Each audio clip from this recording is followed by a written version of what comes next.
Za pseudonymem Lars Kepler se skrývá manželská dvojice Alexandr a Alexandra Ahndoril, kteří píší sérii Detektiv Jona Lina. A já mám tu čest být v jejich společnosti. Zdravím vás a z celého srdce vám děkuji, že jste si dnes na nás udělali čas. Thank you for having us. It's a pleasure. Já vím, že už se vás na to ptali asi 1000krát, ale já se musím taky zeptat, jak vznikl váš pseudonym Lars Kepler a jaký proto má, jestli pro vás má tento pseudonym nějaký speciální význam? Well, we really wanted to write together, and when we tried, we ended up in arguments, in fights all the time. So we understood we had to do something, and we came up with the idea to create a third author. Because we were already authors in our own name, writing totally different kinds of books. So to be able to work together, we needed to invent Lars Kepler. And I said the name is Kepler, the surname is Kepler from Johannes Kepler, the scientist, of course. And you said? Yeah, and Lars, because it was kind of a tribute to Stig Larsson, who died so suddenly and tragically. A jaké výhody a nevýhody přináší to, že píšete spolu? Hádáte se hodně, nebo to jde jako po másle?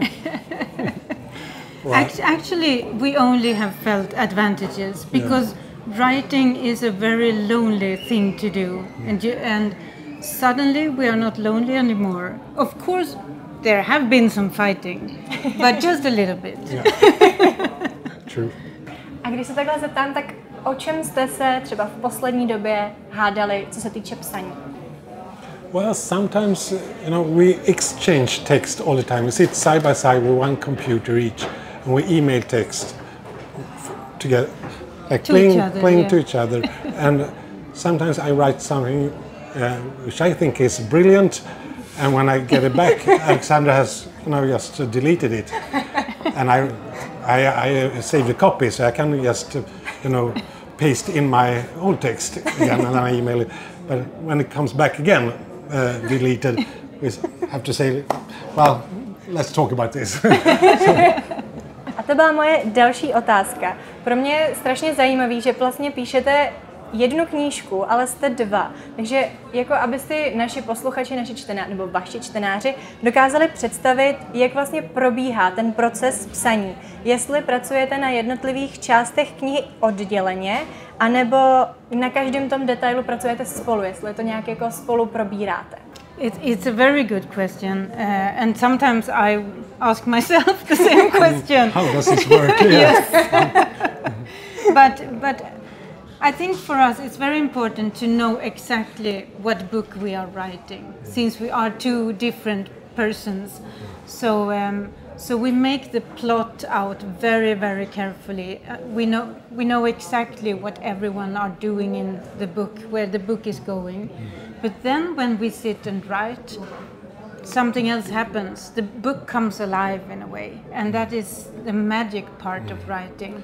When it becomes totally quiet in our study, and it's like an electricity, and electricity, and the only thing you hear is a rattling from the keyboards of a computers, and that's wonderful. Yeah. A pojďme se teď pustit do vaší série Detektiv Jona Lina.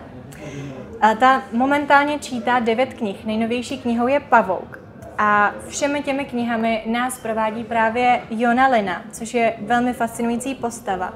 A jak jste ho vlastně tvořili a jestli vás inspiroval nějaký váš známý nebo nějaký člověk, anebo jestli Jona Lina vzniknul úplně z vaší představivosti? Really good question, and it's kind of one of the mysteries of writing, that for us it felt like Jona Lina came to us. He was there and asked us to write about him, and it's the same thing with Julia, actually. And maybe for a writer it only happens a few times in their lives that a very strong character appears, and with the character comes all the histories, the stories. And we follow him and his development. He was like a true hero from start, but all the cases made scars on his body, but also in his soul. So he's scarred and he's becoming more and more human actually. A vy teda v každém díle té série pracujete úplně s jiným případem, i když se to v těch posledních knihách docela prolíná. Ale co je tím vlastně hlavním tématem, který chcete čtenářům předat? Protože vy hodně pracujete s tématem brutality, hodně řešíte právě charaktery těch postav, ať už je to Jona Lina, nebo Saga Bauerová, nebo ostatní vlastně vrazy. Ale co je tím kvót, nebo tím hlavním, co chcete jako těm čtenářům předat? Hard. Well, we try to discuss the failures of society, the failures of humanity, and we try to look at it, straight at it, as brutal as it is. But we will also send a message that it can be right, because our books are a journey from chaos to order, from injustice to justice. So maybe that is our main message. Yes, I think that in the real world you never get any answers why something bad happens, and everybody pleads not guilty. Yes, no. And you never understand. So I think in our books we try to correct this. So in this universe of Jona Lina, the police never gives up, and they will keep on hunting the perpetrator, and in the end the good will prevail. Yes. A mám pro vás asi další docela těžkou otázku.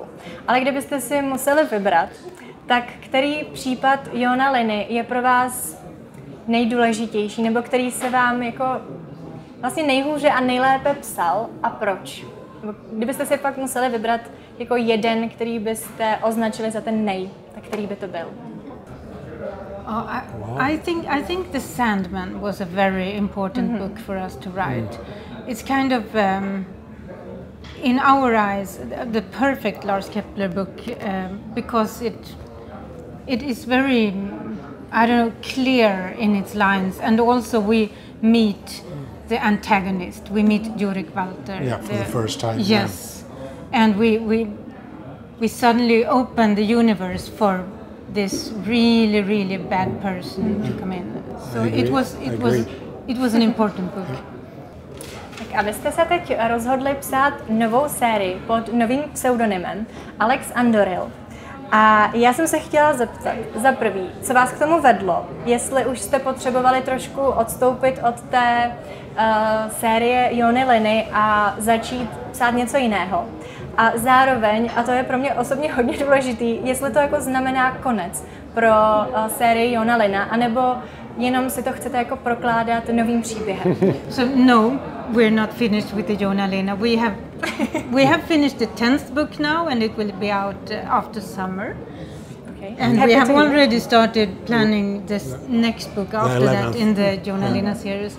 But we we have been thinking for a long time of writing kind of a mystery book, a Agatha Christie style book. Who done it? Yeah, a who done it story. So, but we didn't know how to make it relevant, like in our society with modern psychology and modern relationships. But just like with Jona Lina, Julia, she came to us, and with her we just understood how to write the books. So, and when it comes to the pseudonym, well, we understood that we must, separate this story clearly from the Jona Lina books, because it's another universe. So we decided to create a new pseudonym, but very close to our regular names. Yeah, real names. Tak a vy mi vždycky vezmete tu moji otázku, nebo vlastně na ní dobře můžu navázat. Tak novou sérii nás provází Julie Starková. A povězte nám něco o ní víc, protože v naší České republice zatím je první díl, brzy vyjde ten druhý, takže oni ještě čtenáři tolik neví. A jestli se nějakým způsobem charakterově podobá Jonovi Linovi, anebo je úplně jiná? Well, Julia is very different from Jona. She's very human from start. She comes into the story with all her scars or all her PTSD. She's really problematic, but for her it's some kind of healing to solve cases, because she noticed she's really good in details and reading people, but she's not that good in reading herself. So that's her problem, and she's in love with her ex-husband, and that's not a good thing. No, she's very complicated. She's a difficult person, but we like her very much because she has this hopeless romantic heart. And she hopes that by solving all these mysteries, maybe she can win back her ex-husband again. Even though she was the one who destroyed their marriage completely. So. Tak a vy jste se vlastně psali jste dost brutální thrillery a teď píšete detektivky, tak jaké můžeme očekávat ještě další změny v této nové sérii? Jak se vlastně bude lišit od té vaší předchozí? Well, who knows? No, but I think that the word of Jonah Lynn and the word of Julia Starks, they don't take anything from each other. They give each other something. A lot of energy. Yeah, so it's really nice to travel from one book word to another, and it's just a pleasure. But maybe, who knows? Who knows? We always said that we follow our passion, we follow our lust. And when it comes to watch movies, we always, especially me, love romantic comedies. So I'll cry a lot. Tak a já jsem se vás na začátku ptala, jak jste vlastně přišli s tím pseudonymem Lars Kepler a s Jonem Linou. A tady se vás zeptám, jak jste se inspirovali Julií Starkovou. Vy jste říkali, že teda k vám přišla, ale já se musím zeptat, já jsem i fanoušek seriálu Game of Thrones a tam jsou Starkové, což je můj oblíbený rod, tak jestli náhodou její příjmení nemá něco společného i s tímto seriálem, nebo... Well, not really. Julia, you know, Saga Bauer, she got her name Saga from our first daughter, Saga. And Julia is our second daughter. And we have a third daughter too, so we don't know what will happen. The name Stark? But it's Stark. It's actually a family name from my family. It's an old soldier's name in Sweden. Interesting. And it means strong in Swedish. So we didn't know this with Game of Thrones. Interesting. A vy jste nám tady prozradili už vaše plány nebo knihy v sérii Jona Lina. A máte nějakou představu, jak dlouhá bude vaše nová série, jestli to bude třeba trilogie, nebo bude také tak dlouhá jako Jona Lina? A nebo jestli máte ještě nějaké touhy napsat úplně jiný žánr, když jste říkal, že máte rád romantické komedie, tak jestli se třeba pustíte do nějakého úplně diametrálně jiného žánru. Well, so the plan is at least 3 books in the Julia Stark, because also we have sold the rights to Netflix for 3 films, so we need to write 3 books. But it's a pleasure. We are almost finished with the 3rd book also in the series. So the next step, I don't know. The romantic comedy. Yeah, why not? A tady teď jste mě docela zarazili s tím, že máte prodané ty práva na Netflixu, tady nové série. A co Jona Lina, ten nebude nějaká série, film? He will get his series. We hope. It's a Hollywood thing. It's a Hollywood production. So Apple Plus are making a series, and they are having Tom Hardy in the role as Jurek Walter, which is very interesting. Yes. He wants to play that. So they are writing the series right now. So we are hoping that it will be real. Tak a kdybyste si vy měli vybrat, já nevím, jak moc do toho můžete mluvit, ale kdo by hrál Jonu Linu? I kdyby to měl být nějaký mrtvý herec, prostě kdyby mělo být na vás, koho jste si představovali, i když jste to psali, tak jste asi museli mít nějakou představu, vizualizaci v hlavě, tak kdo je ten váš jako dreamcast? I don't dare to dream about this. We have been through so many plans with the books and discussions. No, I am so happy with Tom Hardy. So that's a very good start. So we'll stick to that. But also Tom Hardy is so charismatic, so it has to be someone who can match him. really good actor.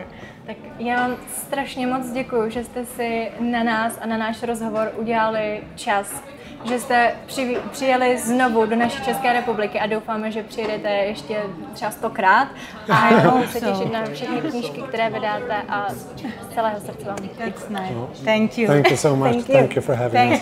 Thank you. Tak a vy si přečtěte všechny knížky od Larse Keplera a od Alexe Ahndorila a podívejte se, až vyjde, tak seriál, film na Netflixu a všude možně. Těšíme se na další dobrý rozhovor. Ahoj!